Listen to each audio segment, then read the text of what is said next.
Okay, now we have the other ECM. And you will see the proper operation, the pulsating green, which is the pulsating ground, with no red blinking. This is as it should be on all the coil connectors. This is the proper operation. Left probe, and this is blinking. This is the way it should.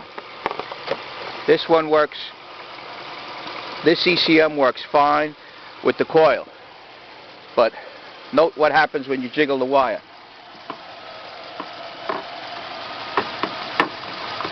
Hear the engine start to miss, and there it is. The engine's off. The engine just turned off by jiggling the wire, showing that there's a bad pin on that ECM. But other than that bad pin, the ECM works the coil and the coil circuit fine.